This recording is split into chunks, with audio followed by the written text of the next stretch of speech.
तो समझिए imperative passive,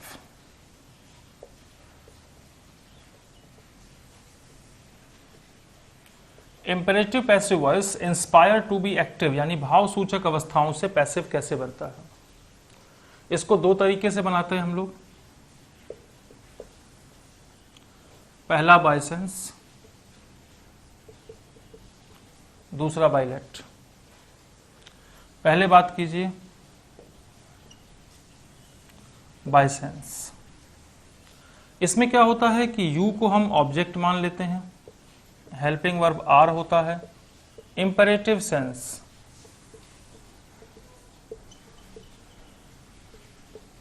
imperative sense होता है, ऑब्जेक्ट होता है और प्लस अदर वर्ड होता है। अब इंपेरेटिव सेंस क्या है, जैसा कि पता है आपको कि आप इंपेरेटिव की पहचान क्या है कि वो मेन वर्ब की फर्स्ट फॉर्म से शुरू होगा, ठीक है, वो डोंट से शुरू हो सकता है, वो एडवर्ब के word always, ever, never say शुरू हो सकता है और वो लेट से शुरू हो सकता है। तो ये चार तरीके से जो स्टेटमेंट शुरू होंगे वो आपका जो है वो इंपेरेटिव होगा। अब इंपेरेटिव सेंस को पकड़ना सबसे इंपॉर्टेंट है। इंपेरेटिव सेंस में क्या क्या आता है, सेंटेंस के अकॉर्डिंग अगर हम चलें तो इंपेरेटिव सेंस में क्या क्या आता है। इंपेरेटिव सेंस में ऑर्डर का सेंस निकल के आता है, एडवाइस का सेंस निकल के आता है, सजेशन का सेंस निकल के आता है, थ्रेट का सेंस निकल के आता है, रिक्वेस्ट का सेंस निकल के आता है, फॉरबिड का सेंस निकल के आता है, यानी मना करने का सेंस निकल के आता है। तो ये पता है आपको कि ऑर्डर का ऑर्डर्ड बना देंगे, एडवाइस का एडवाइज्ड बना देंगे, सजेशन का सजेस्टेड, थ्रेट का थ्रेटेंड, रिक्वेस्ट का रिक्वेस्टेड, फॉरबिड का फॉरबिडन, ठीक है।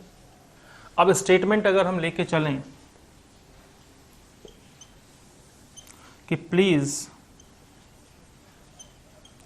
Be ready on time,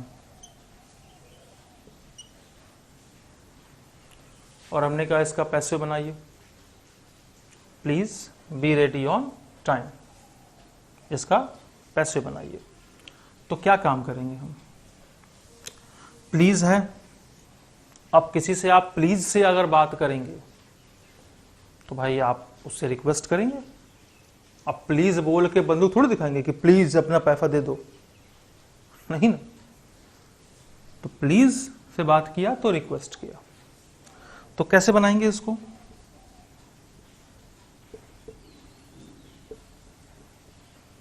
you are requested, अब रिक्वेस्टेड किया तो प्लीज खत्म, you are requested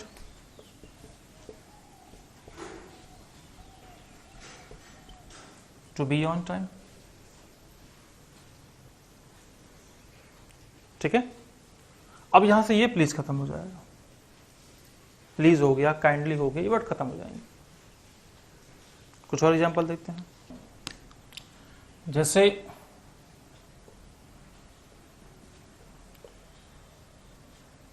don't touch my car. अब डोंट से दो केस बनते हैं, एक ऑर्डर बनेगा और एक ऑर्डर छोड़ के सजेशन, एडवाइस कुछ भी बन सकता है। ध्यान दो, अगर डोंट पे ऑर्डर बनेगा तो ही फॉरबिड का यूज करोगे, अदरवाइज यूज नहीं करोगे। अब आपसे बोला गया कि डोंट टच माई कार, तो जाहिर सी बात है कि आपको ये ऑर्डर ही दिया गया है, ठीक है। तो इसको बनाने का तरीका क्या है, दो तरीके से, कि यू आर ऑर्डर्ड, और जब डू नॉट है तो इसको नॉट टू के साथ बनाएंगे, not to touch my car, एक तरीका तो ये हो गया। फिर दूसरा तरीका है फॉरबिड से, तो यू आर फॉरबिडन। जब फॉरबिड कर दिया तो इसका मतलब होता है मना करना, ये नेगेटिव है, नेगेटिव है तो फिर यहां पे नॉट नहीं लगाएंगे, you are forbidden to touch my car. तो कभी कभी करता क्या है,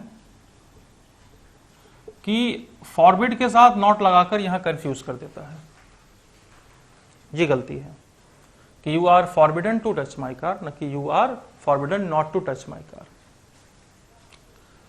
कुछ और एग्जाम्पल और देखते हैं। जैसे हमने कहा थैंक यू, पैसे बनाइए। कुछ कहेंगे ये कैसे बनेगा? हम जब धन्यवाद कहते हैं, स्वागत है कहते हैं, तो हम एक्चुअल में क्या करते हैं? उसको ग्रीट करते हैं, ग्रीट। तो थैंक यू अगर हमने बोला तो इनडायरेक्टली क्या हो गया?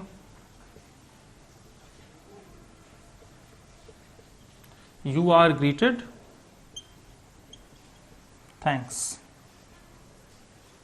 आपका स्वागत है, आपका धन्यवाद है। जैसे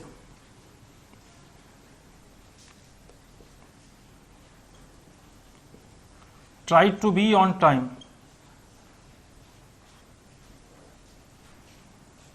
अब अगर इसको बनाना है तो ये ट्राई मेन वर्ब है और टू बी ये भी आपका मेन वर्ब है। तो जब आप टू बी से बनाएंगे तो ट्राई की पोजीशन अपने आप खत्म हो जाएगी। अब ऐसे अगर स्टेटमेंट बनते हैं तो यू आर, क्या किया गया? आपको इंस्ट्रक्शन दी गई, you are instructed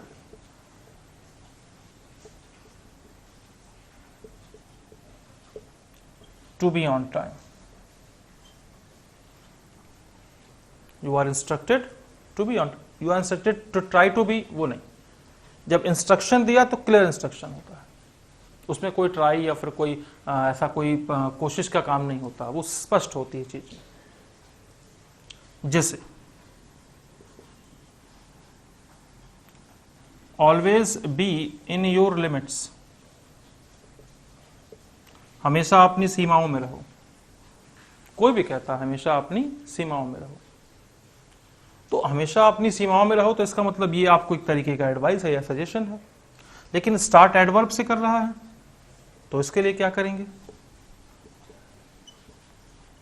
you are suggested. अब चूंकि एडवर्ब है कोई दिक्कत नहीं है, लेकिन आप सबसे पहले यहीं से उठाओ, you are suggested to be in your limits always. You are suggested to be in your limits always. तो ये बेटा पहला जो मोड है आपका कि जब हम इसमें इंपेरेटिव फॉर्म यूज करते हैं बाय सेंस। बाय सेंस के बाद अब हम बाय लेट पे आते हैं।